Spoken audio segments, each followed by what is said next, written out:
Boom! Boom. Boom! Boom! Hey, everybody. Oh, wait a minute.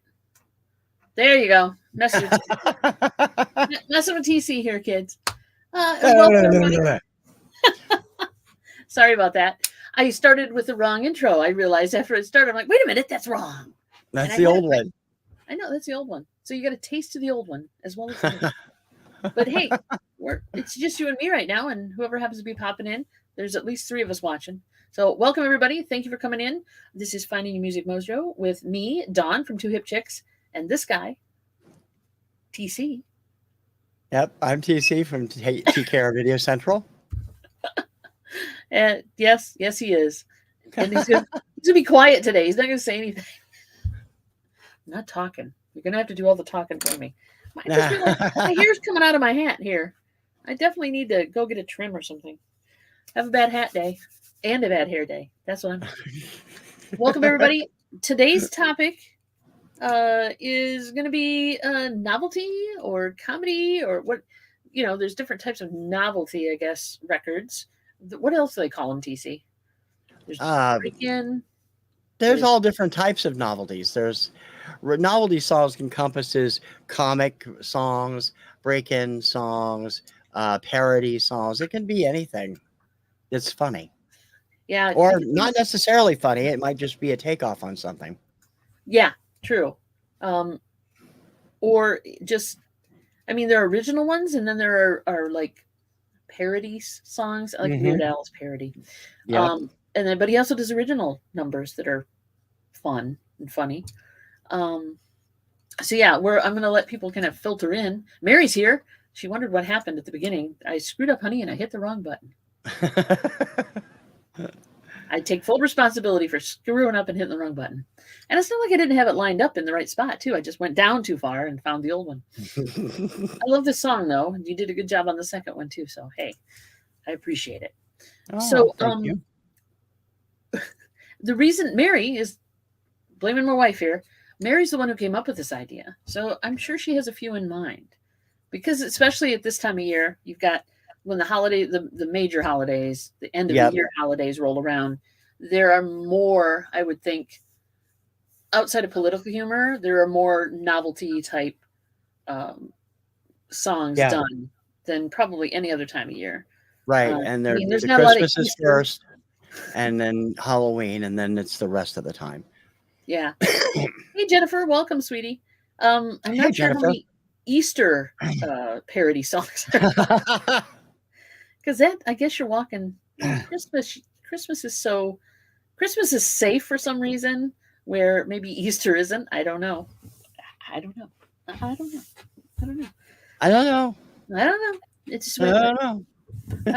So, how do you want to start? What do you want to talk about? Well, we should start, I suppose, with Halloween since it's first. It is first. All kinds of different novelties out for Halloween.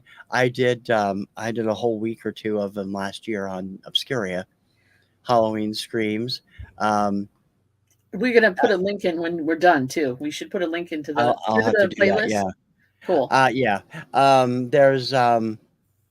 There was some more typical stuff that everybody hears every year, like Monster Mash by Bobby Boris Pickett and his Crypt Kickers.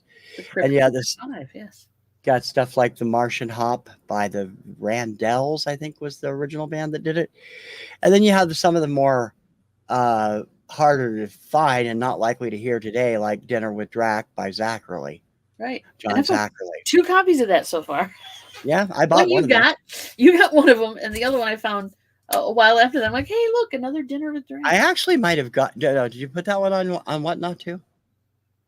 The first one. The first one I bought was on Whatnot. I didn't put the second one on. No. Okay.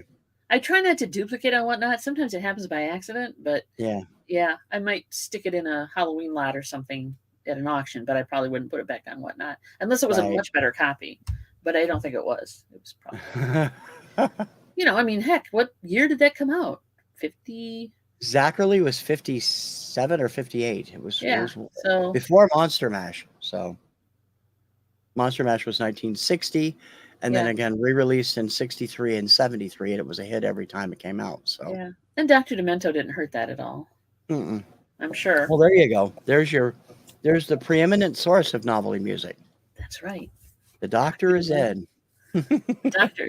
I used to listen to that radio station, or well, it was they played him. It was syndicated, so they played his show. I can't remember what night it was, but always would listen to that. I think it was on LAV. But yeah, just weird stuff that you never heard anywhere else. No, well, sometimes you did. He had some stuff that was actually mainstream. Well, At one point, Timothy by the Buoys, DOA by Blood Rock, those were yeah, both true. hits. But most of the stuff he played, there's stuff he played I didn't care for that I don't, I just didn't like. But Hmm. and of course he discovered Weird Al. He did. So He did. He did. I still have to watch that biopic. Well, it's not really a biopic. I haven't seen It's it an yet either. imagining. It's a historical imagining of Weird Al's Yeah, rise to fame, which I have to watch. I it's think up it's on. for 5 Emmys. It got a ton of Emmy nominations too. So Holy crap! All right, I yeah, definitely gotta watch it. I definitely gotta watch it. Well, and I like Daniel Radcliffe anyway, so yeah, yeah, me too. So there. had to come here too. Well, thank you. Yes. I also want the chat to share their favorites as we go along, Yeah. or if they stir a memory or whatever, you're more than welcome to throw it out there, and let us know what you're thinking as far as, or if you have a favorite novelty or comedy artist. That would always be fun too. So Halloween. Besides, we've got Monster Mash. Yeah. Got Dinner with Drac. Are there any other Halloween ones you like? There are, but they were never really huge. There's Nature Trail to Hell, which is Weird Al classic. Nature Trail to Hell. I remember It's that on one. the flip side of one of the other singles. I forget which one. Oh Which is yeah. Don just popped in with "They're coming to take They're me coming away." to take me away. Haha, yeah. And if you have the Um, original pressing of that, by the way, it's in reverse on the back side. on the flip On the side, B yep. side. Yep, And that was one Dr. Demento played all the time. it was a good one. And it was actually a top 40 hit, if I'm not mistaken. Barely, but it was a top 40 hit. I can believe it because it was played to. I do remember that one being played a lot when I was a kid, and it was just a very cool song. So, and you were saying again, I'm sorry, I didn't mean to interrupt you. Oh, it's okay. Was I saying something? You were talking about the Halloween ones. Well, yeah, there's like I said, those three, and there's been others off and on from various sources. You can find something that's got spooky bents to it. None of those three are the only ones that are coming off the top of my head right now, but I'm sure I would think of more. But there's and they get a whole album, after out of Halloween stuff, and there's got to be more than what you normally think of. There's got to be. There's got to be. I know like Disney did some fun Halloween albums where they Yeah, did some. I wouldn't call them. I wouldn't necessarily say they were parodies, but they were just kind of like takeoffs. And anything Dickie Goodman says Don. yeah. Dickie Goodman for sure. Dickie Very, very Goodman, yeah, Dickie Goodman was a master of what he did. He specialized in doing break-in recordings, Mhm. and he started them in the 50s, and they kept going probably until the early 2000s. And I mean, he had I have a greatest hits album, which has got most of his stuff from the 60s and 70s on it.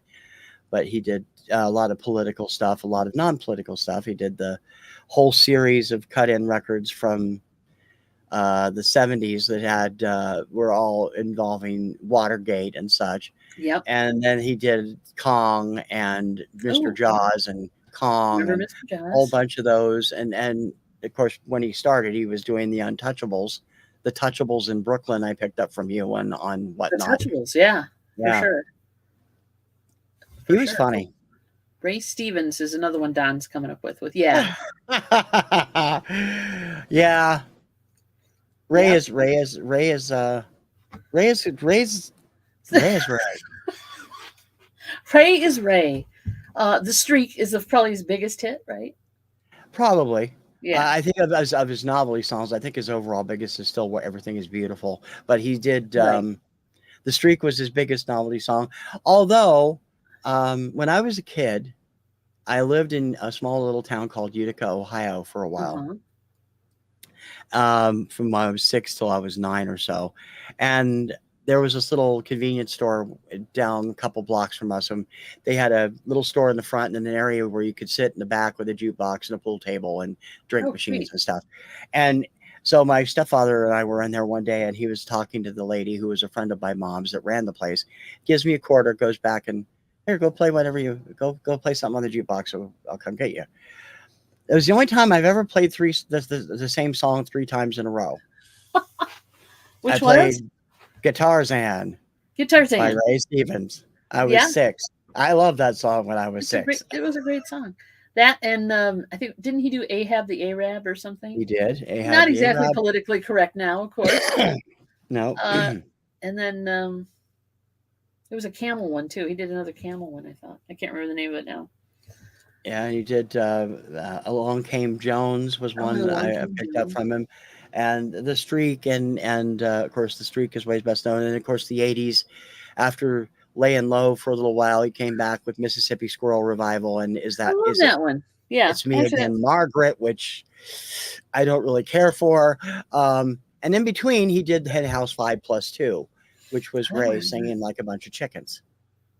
All right, I got to write that one down because I don't remember that one. Hen House. Hen House 5+2.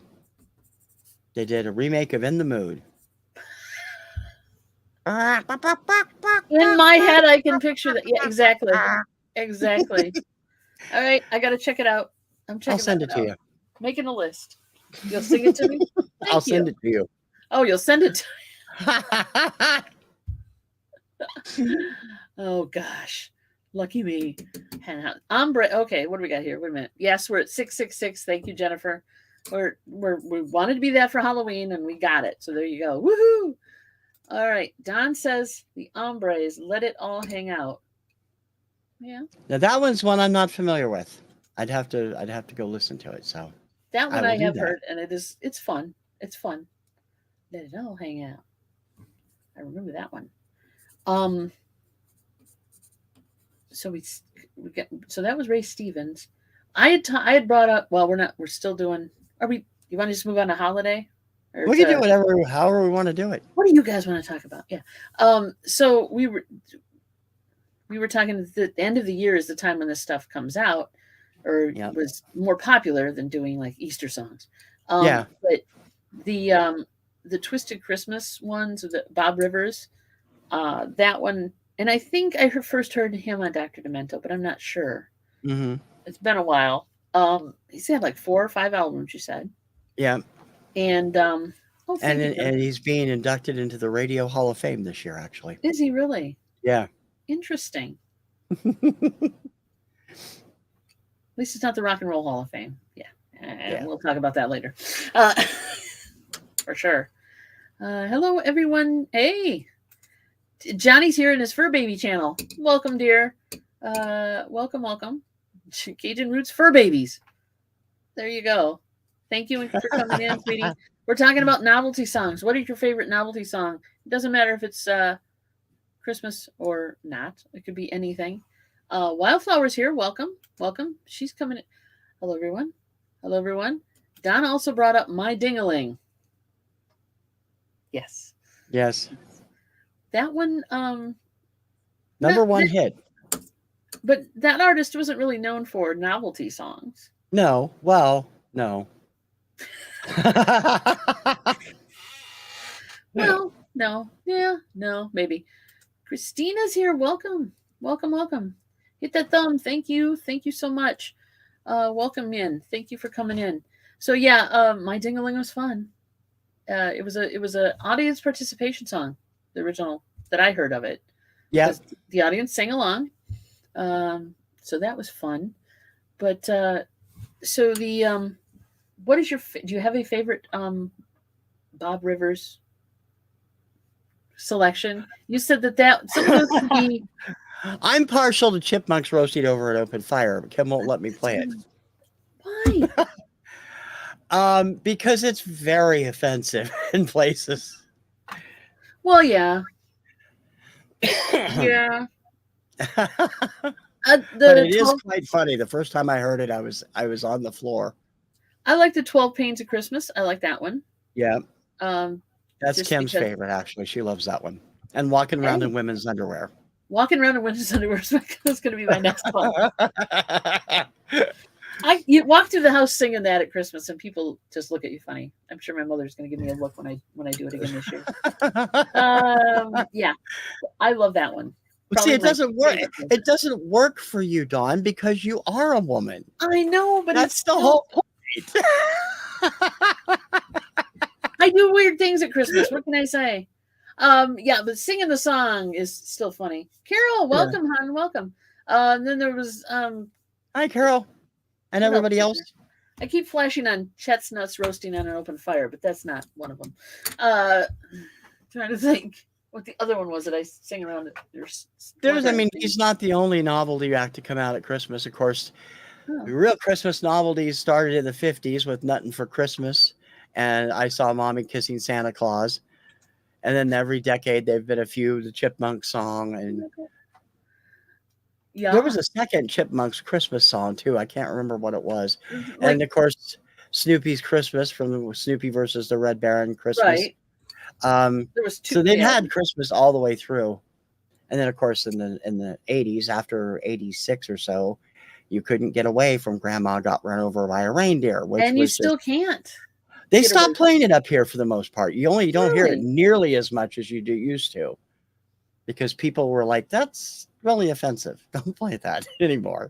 Grandma Got Run Over by a Reindeer is offensive? Yes. To reindeer? To Grandma. To what? Just because she got ran over, I guess. All right, some people, we need to just dial it back a little bit. I understand if you lost your... It could be traumatizing. It could be a button for people if their grandmother got run over by a reindeer in real life. Yeah. But I don't see the issue with, I just don't see the button. I guess I think people just got sick of it, and that's why they really pulled it for the most part. Oh, yeah. Because it used to get played all the time, and now you hear it maybe once or twice during the season. Same with Christmas Shoes, which isn't really a novelty song, but people got sick of it because they overplayed it. So, well, true. And Michael's we can't be so lucky with Mariah Carey. But anyway, there's 11 other songs on that album. People, can you find one? No, it's always got to be the same damn song. I couldn't tell you what they are. I have no idea. That's the only song I ever hear. You would if they played it. Yeah, but they don't. Yeah, they don't. They don't. Well, we need to do that. Let's play the B tracks from every Christmas album that there is, and I'm sure we can find a few. Let's see. Carol's here. Welcome, dear. This is her favorite one. She loves that song. See things the wife is missing. Didn't ask her permission. Exactly. It's her favorite song. It's her favorite song. I know. For me, it's I still think it's a great song. Does Ernest have a Christmas song? I don't know. Probably. It wouldn't surprise me. Maybe. I haven't heard of any. Yeah. Oh. So Randall's is like, I Saw Mommy Kissing Santa Claus. Is it a novelty song?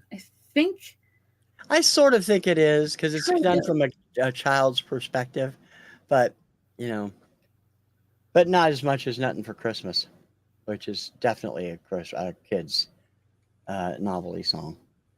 All I Want for Christmas Is My Two Front Teeth. And there's that one too, yeah. There's that one. So yeah, all right. So, but they came out with a whole, Elmo and Patsy came out with a whole album, right? Yeah, they did. So, like the Mariah Carey syndrome, you only hear the one song, you don't hear the whole. Yeah. Well, that's the way it is. We should do Christmas songs when it gets closer to Christmas, because we could have a blast with that. Because I could talk for sure about that. Forever about that one topic. I know, right? Yeah, for sure. Weird Al, Don says. Don's coming in with Weird Al. Yeah. Probably the most well-known, I think, of all of them. Especially I think he's been the most successful act of all time when it comes to novelties. And he's great in concert. I had the pleasure of seeing him in 99 or 2000. And he was just terrific. It was a lot of fun. Yeah. And he does a lot of good songs that weren't necessarily just, pulled off of hits. Yeah. Right? He has a lot of great originals. He has Nature Trail to Hell as an original. It's it's one of those. Nature Trail to Hell. You gotta love that. I don't Yep. consider it a Christmas song for some reason, or a Halloween song though. Well, I think of it as a Halloween song because it's about slasher films. So, and that's what Yeah, you watch around Halloween. yeah, true. I guess in 3D. Nature Randall does days. not like Wonderful Christmas Time by Paul McCartney. I have to say, they overplayed that so much when I was a kid. I actually have a great remake of it by the Ready Set. Jordan does a great job with that song. But yeah, it is just, it is very, very repetitive. Yep, I'll agree. Not necessarily a novelty song, but yeah, we could do a whole thing of Christmas songs you hate to hear over and over again. There's a show for you as we get closer to Christmas. Oh, jeez. Yeah, I'm sure we could do that. I know we can do that, guys. I know that you, the audience, could help with that quite a bit, um, for sure. So as far as the break-in songs, Yeah. they had their window. I Yeah. don't find them as much anymore. The 50s and 60s they were doing them. They had a little resurgence in the 70s and 80s, but nobody's doing them. No, they were really hot, and they've gone through, like you said, they've gone through spurts. There was a spurt in the late 50s, another one in the mid 60s, another one in the mid 70s. And they don't really, aren't huge hits ever. Although Convention 72 by the Delegates, which was a group of 3 DJs from a New York station, that actually hit the top 10. It's very rare for a record like that to hit the top 10. They usually end up in the like 20 to 30 somewhere. Yeah. Most of Dickie Goodman's were placed below the top 10, although Mr. Jaws, I think, may have made the top 10. But I mean, they do. It all depends on the topic, the topicality, and whether it's going to sell. Sometimes it does, sometimes it doesn't. But I also think there's an issue with labels licensing out the snippets of songs that they want to use. So if Nowadays, you guys know they can get away about, with it simply by calling it parody. The labels don't usually go. They usually don't license because they can use it for fair use under parody. So, well, I would hope so. But in case you guys know what we're talking about, they take a story. Usually, it's a news story of some kind. Usually it is, right? They're pretending to be radio announcers or TV people. Well, anyway, they're interviewing somebody, and then they break in with a song to answer for whatever they're responding as. yeah. And they took popular songs of the day, depending on when it was made, to do that. So, yeah, I haven't heard anything lately like that. No. I was thinking it might be an issue with the licensing, but maybe not. It could be more recently because they've changed up the laws a little bit different, and the record companies are a lot more litigious about stuff now, current stuff, than they are about their catalog stuff. So, unless it happens to be Don Henley or a couple of other people, then they block you constantly. But they tended not to. I don't think. I've also thought back in the day, the record labels looked at it as free publicity. True. Which is what they used to look at radio play for, which they don't anymore. They make radio pay for what they're playing. So they didn't used to do that. A lot of things have changed. But in all fairness, most of those cut-in records, after about 2 months, they're out of date. Yeah. Because the songs are, I mean, I picked up one from you. No, I found it online because it was for a Label Nova, the last Label Nova I did. A Big Tree or one of those, and there was a song out called the no, it was for Radio Retro, Bicentennial Ball by Uncle Sam. And it's a cut-in of a bunch of 76 songs about the bicentennial, and I'm like, well, yeah, that's not going to hold up for more than a few months. Well, then same with the political ones too, right? After whoever won. Yeah. I mean, they're a kick to have. Like I have the Convention 72 one. I bought that Winkley and Nutley from you last week. Yeah. That's original. Yeah. And it's fun. But yeah, it's out. They outdate themselves very quickly with stuff like that. That's so topical. Yeah. So, like Mr. Jaws. That's the same way. Has a little more life to it. That's the same. Movies. Yeah. That's the same thing that happened with the CB craze. Oh, yeah. Yeah, I mean, there have always been truck driving songs, but when they got really specific and started doing these CB oriented songs, There was 2 or 3 hits, big hits. Convoy was a #1 hit. Teddy Convoy, which Bear. I would consider a novelty song. Oh yeah, oh yeah. Just Teddy because, Bear by Red Sovine was a #1 hit on the country chart, but yeah. none of the other ones were that big. I mean, you had The White Knight by Cletus Maggart. You had CB Savage by Rod Hart. Oh yeah. And Very a couple of other ones, and CB you know they came Savage. in by the time at the end of '76, they were nobody Well, cared and anymore. let's be real. Speaking of not PC, CV Savage is not what I Oh, would I know, I a know. That's PC actually little I'm title. gonna do that one on my PC week for sure because it's funny as hell, but it's like really, So not PC. yeah, not anymore, not even then. But they wouldn't have said it. You wouldn't have said anything back then. Breaker Now, breaker. What's your 20? Exactly. DC says this is, and welcome DC. My dad was crazy about truck driving songs. Yeah. Oh yeah, they released whole albums with truck driving songs on them. yeah, my I've had a grandpa few. too. Yeah, And then tons of Dave Dudley.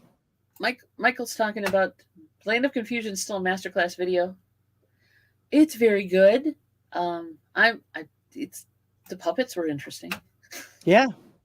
Oh, Spit and Image was great. They did some terrific stuff with their puppet Yeah, work. they did.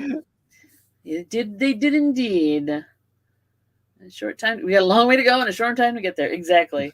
Lucky and the Bandit, baby. They made it happen. They made it Yeah. happen. Do you guys That's a great question. That actually is a good question. How do you determine if something fits the novelty category? I've always seen, I don't know whether I would consider both of them novelty songs, but both of Jerry Reed's early hits, When You're Hot, You're Hot, and Amos Moses, are considered novelty songs by most people. And yet they were mainstream country hits, and both of them were pretty big on the pop chart too. So would those be novelty songs because they had such unusual way they were done? so disc if you trust Discogs to give you a category, you're crazy. Number one, we know that. Yeah, amen. Yeah. Because they have the spaghetti on the wall thing, I guess, going. But if you're taking Amos Moses as a novelty, then you probably should take The Night the Lights Went Out in Georgia. Any story-based popular song, right? Yeah. What was the other one I was just thinking of too? The same thing. It's just like, okay, then this one must be, if that one is. Yeah. I don't know. I'm gonna say, yeah, it's hard to say. But sometimes novelties are not funny, like Empathy by the Boys, which were by all considerations, they were novelty because nobody had ever done song about a cannibalism or the graphic description of decapitated bodies, and yet And I wonder they were why. hits. Yeah. Yeah. No, I guess not. And they were both serious songs. They weren't funny like The Streak, where Dee just brought up Ray Stevens again. The Streak is deliberately funny, and it's supposed to be a novelty. So we forgot about Purple People Eater, says Mary from 1958. Purple That I would People Eater, consider. great song. Yeah. And of course, Sheb Wooley reinvented himself as Ben Colder for the country charts and released tons of albums of parody songs, basically. He was a Weird Al of his day. Basically, yeah. I mean, Yeah. seriously.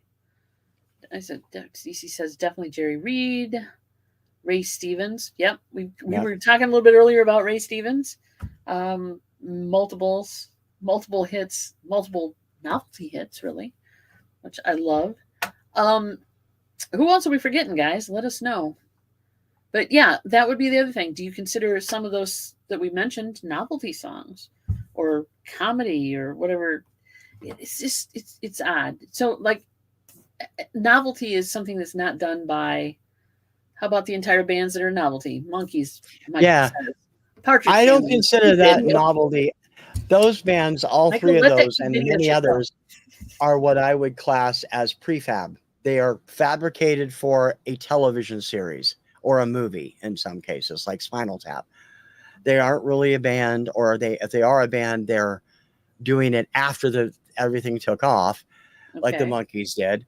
Right. But yeah, I can't even think of any other than Spinal Tap that's actually recorded what would be considered a novelty song. Brady Bunch. Yeah, Brady Bunch would be another one, but I don't know whether I wouldn't consider them all novelty acts. And then, of course, it's like, oh, well, you got Donnie and Marie. They were singers before, but then they did a TV show. So, yeah, I'm not Yeah, sure. but those are real people. Those are not fictional characters. Prefab bands are fictional characters made up for a band as a family or whatever, Like or a Milli group. Vanilli. No comment. I'm just saying. There was still good music, though. That was the thing. Yeah. Well, You know. yeah, we beg to differ there. Well, all right. They were still popular. Let me rephrase. They were still popular. They sold albums. They were. They sold records. They did. They sold tapes. I still have a tape floating around here somewhere. And if they'd just been upfront about it, they probably wouldn't have lost their careers, but they Probably weren't. not. So, but yeah. We could go into a whole thing about artists and bands that portray one thing in video and then portray another thing in the studio. Yep. So, or those people aren't singing necessarily that are on the video. Well, see, that's that. Just, I mean, this is off topic, but that actually is a regular process, or was a regular process in Britain and Europe throughout most of the 60s and 70s. It was only when it really broke in America that America was like, wait a minute. No. That woman is not who's singing. That's Martha Wash singing. Why do they have this skinny bitch up there dancing? Are you talking about I think I know who you're talking about. Black Box, everybody, isn't that the one? Or is it Everybody I was Dance thinking Now? of CNC Music Factory. That might be it too. Martha Wash did the vocals for one of them, and you could tell it was Martha Wash, and she's nowhere to be seen in the video. And the same thing. I mean, back in the day, I mean, Brotherhood of Man that had a hit with United We Stand in '72 was not the same band that had a hit with Save Your Kisses for Me 4 years later. Same name, same producers, completely different people for the most part. True. Yeah, those songs are really far apart. You gotta take that for sure. All right, I'm missing chat here. Sorry, let's go back. Coming to take me away. Yep, we did that one. Mary. Oh, Mary. You're bringing up Disco Duck. That's not a novelty song. Well, That's a disco classic, man. Oh, come on.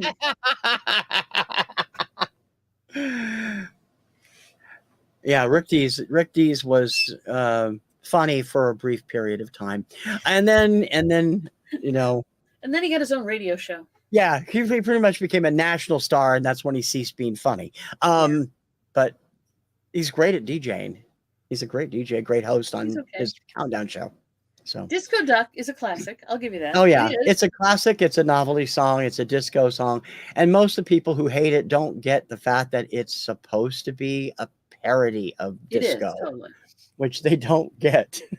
Just like Dancing Fool by Frank Zappa, although Frank makes it obvious. Frank makes it obvious with Dancing Fool and with Valley Girl. His satire is right in your face and obvious. And Disco Duck was less obvious because people were too busy looking at the little duck puppets sitting beside Rick Dees in the videos he did. It's got a catchy hook. It's got a good hook. Yeah. The quack thing. Pac-Man Fever. Definitely a novelty hit. Yeah.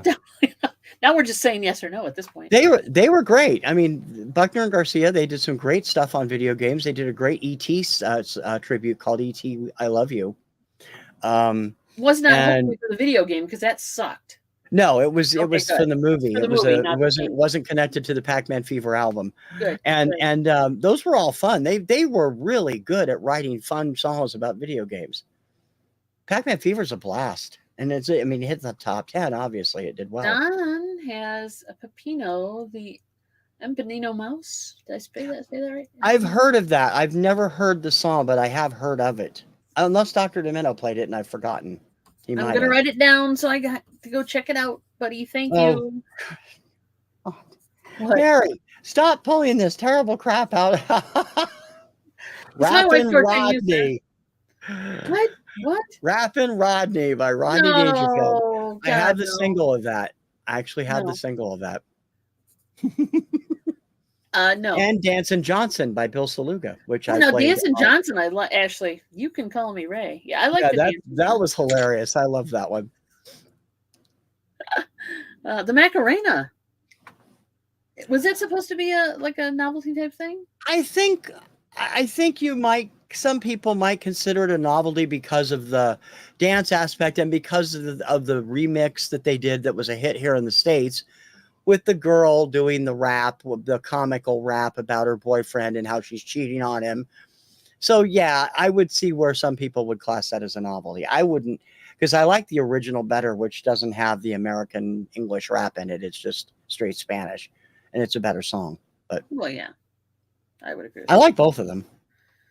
So yeah, Michael says it was gonna make you sweat. Everybody dance. Yeah, that was one. That was one. That's CNC. Yeah, Great music. I mean, I do enjoy CNC Music Factory's music. I can understand. Oh, I do too. Thought. But I just thought, that was Martha Wash, man. Don't diss on Martha Wash. Throwing the skinny wench up there for the video, though. It's MTV generation. You know they're going to want to see that. Speaking of Martha Wash, it's Rainy Men. Yeah. Ooh, good point. That's a great novelty song, even though it's a dance club hit. It was still novelty. You didn't have that many stuff about it. And that was a great song. And they did a great remake with her and RuPaul in the 90s, which was just terrific. Oh, yeah. Hey, let's talk about RuPaul. Yeah. At that point, I mean, let's talk about RuPaul except the Christmas album, please. What, you don't like the Ho Ho Ho album? The Christmas album is just... some of the songs were okay, but I was so disappointed because I love the other albums, the other stuff he did. And that one was just like, wow. Hey, way too much. We do. Thank you for noticing. Thanks for coming in, hon. We made it to 666. Two people that have noticed that number. I know, right? What can I say? It's Halloween season. We're into 666. Thank you. Let's see. Patrick says, too bad there wasn't a full song on this, but Nestle commercials from the 80s. Nestle's white creamy white. Nestle makes the very best. Really? Nestle's white, creamy white. It was separate verses. I remember the commercial, Patrick. You're right. With the way it was done was not terrible, not a terribly good idea, and people today would be having a cow. Oh,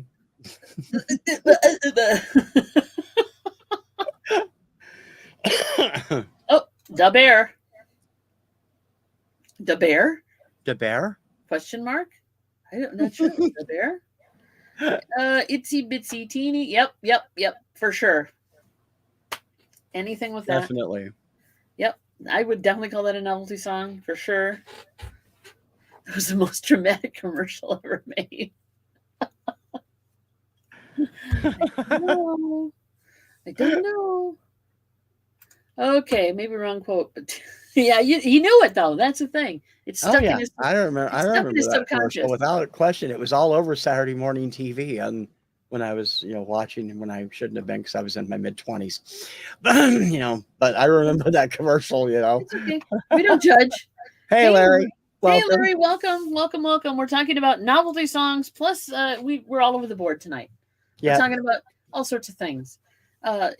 Audio injustices. What else are we covering? All sorts of things. I think we'd be remiss if we didn't bring up a couple of other kings of novelty. Alan Sherman, who was a brilliant novelty singer back in the 60s, very comedy oriented, but like Weird Al did a lot of topical stuff. And of course, the great Tom Lehrer. Okay. Tom Lehrer, hit me with hit me with a couple of titles that I might remember, or they might. Well, Tom Lehrer, Poisoning Pigeons in the Park, and Tom Lehrer did a ton of the stuff from the Electric Company, also like Silent E and all of those. And of course, he was a professor emeritus at Harvard until his retirement, and he put all his stuff in the public domain last year. Damn. And I'm like, that's awesome. Alan Sherman, at Hello Mudda, Hello Fada is what he's known for best, but he's got albums full of stuff that are hilarious. If you were into that time frame and know what he's talking about, you get it. And there's a song he does on one of his albums called No One's Perfect, which is a takeoff on all of the choral groups that were popular at the time. Okay. Like the Norman Luboff Choir and Johnny Mann Singers and Ray Conniff. and it is a scream. I'm like, it's like just this takeoff on all this beautiful music stuff, and how the keys sometimes get mismatched, and it's really funny if you are familiar with those groups. Well, if it's in the, I gotta go check it out, because if it's in public domain, you can find it cheap. There you go. Well, that's Tom Lehrer. Alan Sherman is Tom. not in public Oh, domain. okay. You can still get it cheap. Patrick's got a question. I'm not sure which song that is. What would Korn's first release be considered a novelty song? I'm not sure which song that is, but TC seems to know. I don't know. I'm not a big Korn fan. What song is it, Patrick? I think he's thinking of Freak on a Leash. I'm not sure. Well, maybe. If that's the one, I would say maybe. I mean, come on. What about Let's Do It in the Road? That kind of thing. Blind? Blind. Is that their first one? I don't know that one then. I'm not a big Korn fan. They're a little too... I guess I've got to Google it now. Too hard-edged for my taste, but... Korn first released. First release. Boom. Story of Korn's debut, number 1. Balto? Blind, she said, is the first one. That's it. That pops up. Yeah. I don't know. Now I got to listen to it to find out, because I don't remember. Yeah, I do too. I'm not familiar with that. So. Knick knack paddywhack, give a dog a bone. Patrick, did you know they made a disco song out of that? They did. We played This Old Man as part of our look at, I believe, I don't remember which label that was, if it was Playboy or one of them, and they released it in 76. A disco version of This Old Man. I'm like, are you kidding me? Why not? Well, we could talk about bad disco remakes being novelty songs. Ethel Merman's disco version of There's No Business Like Show Business comes to mind. Larry is okay. So Larry's saying Alan Sherman's book, The Rape of the Ape, American Puritan Ethical, is hilarious. I will check that out. I'm writing it down. Larry. I'm writing it down. Army of Lovers and Justified, says Michael. Interesting. Girl with the Faraway Eyes, a novelty song, or just country? Rolling Stones. Interesting concept. Another modern day guy, Richard Cheese. He is a riot. I mean, my friend Steve up at Value Vinyl is a huge Richard Cheese fan. He basically takes rock songs and turned them into lounge music, and they're often hilarious. They had another band, I can't remember I think it was called the Mike Flowers Pops. That did the same thing with Wonderwall by Oasis. That was an absolute riot. It all depends on how you approach it and the way it's done. And sometimes it works and sometimes it doesn't. Okay, so let's talk about Puddles the Clown. You know who that is? Talk about who? Puddles the Clown. Puddles the Clown? No. Puddles the Clown. Look it up on YouTube. Seriously. Okay. He does a really great job of taking popular music and kind of switching it up and making it. Oh, him. Yes. He's in a clown makeup. He's a clown. Let's be real. That's what he is. I'm trying to think of some of his hits. It's not Puddles, though, is it? It's something. I thought it was Puddles. He was on AGT. Yeah, it's Puddles. 1 year. Puddle. Okay. He did a cover of Lord's Royals. Yeah. And he's done other things. Kim loves his version of Chandelier. Oh yeah, I mean he does a really good job. But what do you call? How do you classify that? He's a novelty act. His song is fine. His singing is fine. Postmodern Jukebox is another act that does that regularly on YouTube. I mean, their version of Kim and I were on the floor at their torch song version of the theme from Pinky and the Brain, because they had Rob Paulson and Maurice LaMarche as the bartenders, and it was hilarious. I mean, they really did an amazing job with that. Oh, look, Gilda Radner's Talk Dirty to the Animals. Yes. That was Chuckles, Randall. Yes, Chuckles. I haven't heard that in years. I got to pull that one back up. I remember that one. Yeah. I got to pull that one back up. Yeah, but definitely pop. If you haven't heard of them, Postmodern Jukebox does a lot of that stuff, and they do some amazing stuff with that. I don't know if you'd actually call that novelty, just a different arrangement. Big Daddy, who was known during the 70s for their funny but tasteless takeoff on Muskrat Love called Hamster Love, which was about a fast food place that served hamsters. Oh, yeah. They came up with a doo-wop album in the 80s, which was all 80s hits done doo-wop style, like Eye of the Tiger and a bunch of other stuff. And that was insane too. That would be fun. No, I'm not talking about the Mary Tyler Moore Puddles the Clown, although it's the same. I mean, that was Chuckles. That was Chuckles the Clown. Mary Tyler Moore. Was it Chuckles? Okay. Chuckles. I'm glad you remember that, because I remember the skit. I remember the show, but I can't remember what the name of it was, and I assume that's what. Puddles the Most Modern Jukebox. Yeah, exactly. Oh, you sent me the instant. Oh, thank you. I'll look at that after the show. Versus the Red Guard. It's Red Baron, maybe. Red Baron, yep. Yeah. No, the first one wasn't a Christmas song, right? The first one was just Snoopy versus the Red Baron. Yeah, and then they came out with Snoopy's Christmas as the second single. Yeah, where they land the planes and celebrate Christmas together. King Tut. Yeah. Yeah. I did not know until a couple weeks ago that Steve Martin's backup band, the Toot Uncommons, was actually the Nitty Gritty Dirt Band. Really? No, I didn't know that. Yeah, I did not know that till I had one of their songs on Obscuria a couple weeks ago. Cool. No, I didn't know that either. Okay, BooTube says, hear me out. Bad Lip Reading's version of Russian Unicorn is straight up. Look it up. It's Bad Lip Reading. Michael Bublé's songs Just Haven't Met You Yet. I love Bad Lip Reading. I do. I'm a fan of that, but I have not seen these. I will check them out, because they're fun. Kim subscribes to them too. We've seen it's a few of those. Misheard Lyrics. I love those too, where people will. Well, you know, I'm a fan of Misheard Lyrics, but anyway. Yeah. I'm a purveyor of Misheard Lyrics. Evening, everyone. Hello to you. And malapropism on the name Simon and Garfunkel. Simon and Garfunkel. I can't do it even when I'm trying to do Simon it. and Garfunkel. Yeah. It's the way it is. I cannot. I have to correct myself when I have to say that name over. No. They don't do the way it is. That's Bruce Hornsby in The Range. Who's saying what? Where? What? I'm missing it. What it is. Who's saying about the way it is? Where did I miss Nobody. You said that's just the way it is, and I decided to just throw a joke in on it. Yeah. Yep. There you go. Sorry, I thought you were talking about something in the chat. No. I'm not. I'm trying to read the chat. I'm not there. It's me trying to push Mary's buttons in the chat. Or Bruce Hornsby. Yes, exactly.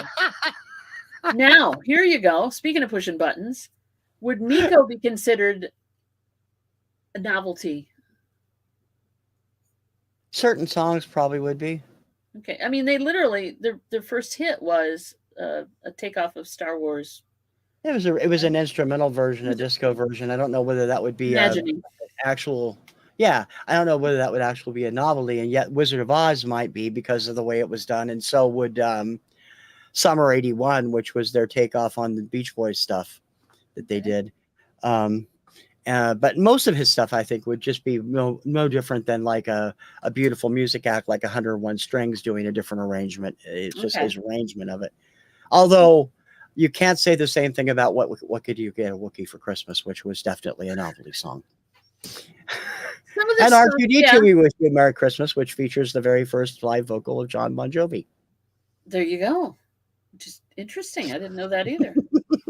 I would think some of this. There's a couple songs were instrumentals, really, but they use sound effects in Encounters of Every Kind that might be considered novel. Yeah, I could see that. Yeah.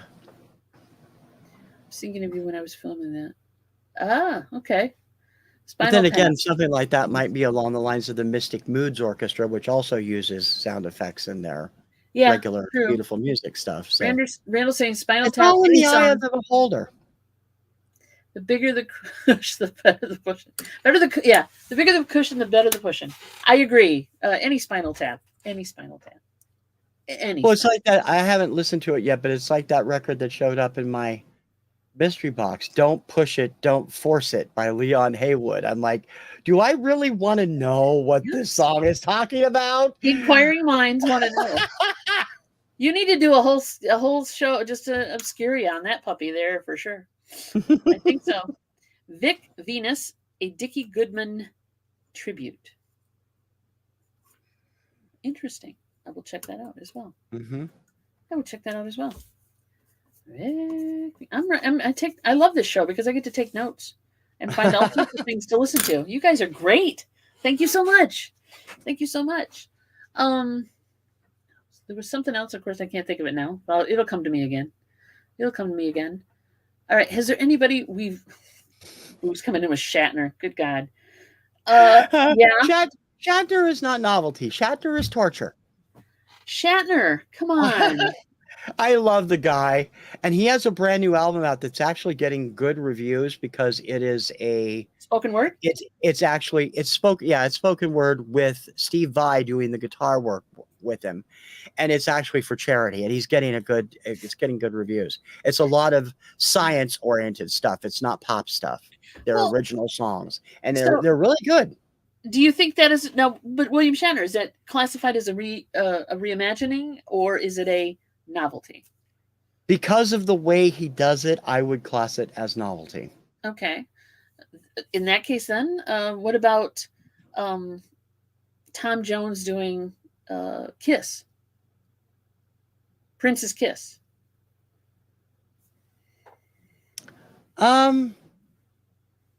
You know what I mean? Yeah, I mean, it could be either way, I suppose. And that's technically Art of Noise with Tom Jones, but that's yeah, I could see that's a reimagining, but it could be classed as a novelty in some cases. I guess it just, it's in the ear of the beholder. All depends. Right? Yeah, it all depends on what you hear and how you think of novelty. Shatner's Claw. Wait, what? Shatner's Claws. Shatner Claus is a fantastic Christmas record. I have got to check that out, Randall. Yeah, I haven't heard of that one, Randall. I'm writing that one down now too, Randall. Thank you very much. Like I need to hear Shatner, but okay, I'll do it for you. Gotcha. Why not? New version. Continuation. We don't start the fire follow. Oh yeah. We could do a whole show on that. There's a whole controversy, right? The song, I mean, they had their hearts in the right place, I think, but the fact that they didn't bother to try and chronologically do it as Billy Joel did the original, I think hurt them more than anything. And they've done much better stuff over the years. So it was okay. It was interesting. Some of the choices they made were interesting, of the events they included. And some that they didn't include was interesting too. Yeah, that too. Yeah, I mean, but you can't cover all the bases, right? Hey, Laura, welcome, sweetie. I had a lot to say about it as my cover story on the Kirkham Report the week it came out about, I don't know, 5 or 6 weeks ago. So oh goodness, she can only find it. She's on Facebook, guys. You should be able to go to YouTube, and if you're subscribed to either TC or I, it should pop up. Go to our channels and find our live shows, and if it's not up now, it'll be on the live tab. If you're subscribed, Laura, it should pop up in your subscriptions too. Yeah, it should. Yes, TC, first black deep fake. Wait a minute. First, what were we talking about? I don't know what exactly. First block deep fake. Huh. Deepfakes in general could be considered novelty because of what they're doing with them. A lot of the ones I've seen with David Bowie doing "Never Gonna Give You Up," and they're pretty. It is. They're so well done, and yet there's Ugh. Oh yes, come on, millennials, get your shit together, right? Exactly. Billy Joel could do it. Why couldn't you? Yeah. And even Billy Joel's not happy with his own version. He said it wasn't musical. He was unhappy with the musicality of it, what it was done. But let's be real. You're throwing all that stuff. I mean, it's just there's a lot of lyric there to try to. Unless he was just not happy with the beat and the whole music. I don't know what it was exactly. He just said he was unhappy with the musicality. It is. It's one of his best songs. Yeah. It's very memorable. To their So. credit, the original was not all in chronological order, but it wasn't painfully obvious. Yeah, he flipped True. a couple of the years around in the 50s by accident, he said. Yeah. It would fit better lyrically. True. I think she found us. Yeah, baby, you go. Thank you, dear. Thank you. Deep fake in the new phone. Oh, yeah, right. Yeah. The first block of music. Ah, got it. I see what you're saying. Yeah, they're interesting. They're interesting. It just Larry, I'm not familiar with that song, but I do like Todd Snyder. He does some incredibly good, interesting stuff from time to time. The Youpers. That reminds me, speaking of beer, the Youpers, right? Rusty Chevrolet. Yeah.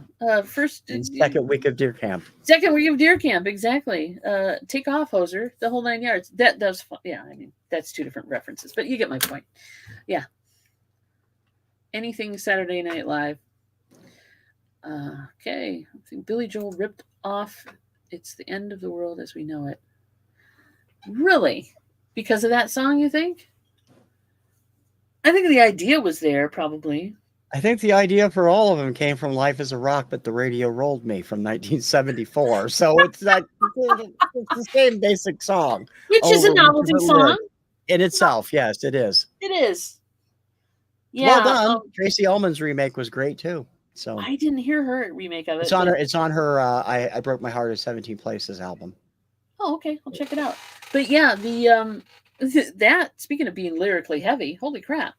That song is quite. Keaton Batman is in the last. Really? I don't know. Be there a theory, a simple Google search will fix it.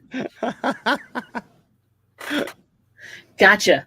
Well, yeah, somebody's always doing it first. Thank you, Jennifer. Version has now pissed me off. Uh-oh. Now he's pissed. Watch out. Patrick Look out. It's Patrick Murphy. Patrick Murphy's pissed off. Who says that REM came first? Which, yeah. I can't complain. It's absolutely, I can't poo-poo that for sure. For sure. Look at the time. Holy moly. Yeah, it's gone by fast tonight. Yeah. Wow, guys. Thank you so much for coming in. We will be covering another in-depth topic.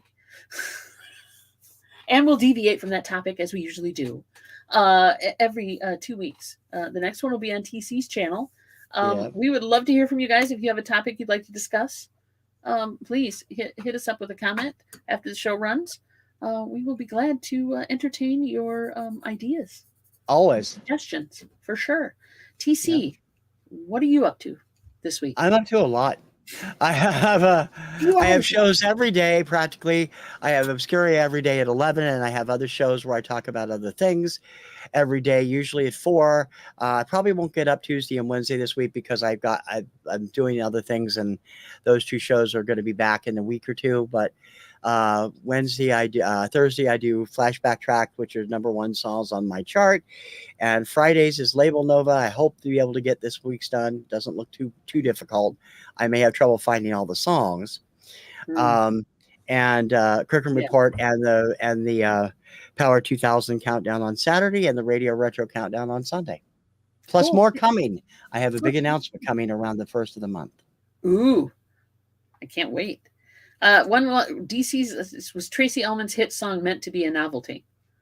They don't know. I don't think so. She was always wanted to be a singer, but she only did the 1 album, and then she decided to focus on comedy and acting. Yeah. So the album's great. It's a great album.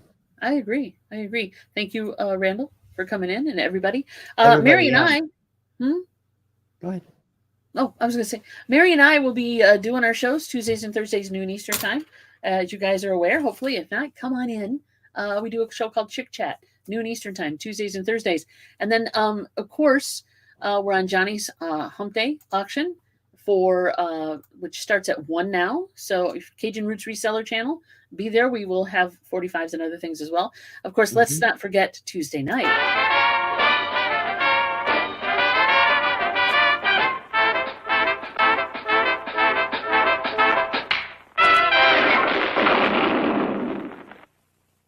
I love I that. was waiting to hit it if you didn't. I love that. I love that. Thank you. Thank you very much. So yeah, we're doing Whatnot Tuesday nights. The records are already out there, so you guys can check them out. Plus, we have a Buy It Now category, which is great. And then Friday, Deals of the Dons is going to be at 3 o'clock on Dawn Southern's Finds channel. Dawn Southern Finds. There's too many S's in that, I think, but I'll get it right. Dawn Southern Finds. I put in Southerns. That's what I did. So yeah, we're all over the place as well. Thank you guys so much. Please leave a comment after the video or send us an email or whatever. Get a hold of us if you have a topic that you want to discuss. If you would like to come on and discuss something with us, we are more than happy to vet a list or something. We'd love to have you on as well if you want to get on camera and you can be good because we like to make this family friendly. But yeah, let us know because I'm sure we'd love to hear other opinions besides our own. Oh yeah, that's why we love you guys. diversity, yes. Thank you everybody again, and we will be back in 2 weeks on TC's channel. TC's over here now. Sorry, I earlier you were over there, but now you're over here. Wherever he is. Thank you so much. We will see you in 2 weeks. Yep. Thanks. Bye guys. Bye Thanks everybody. So much. Take care.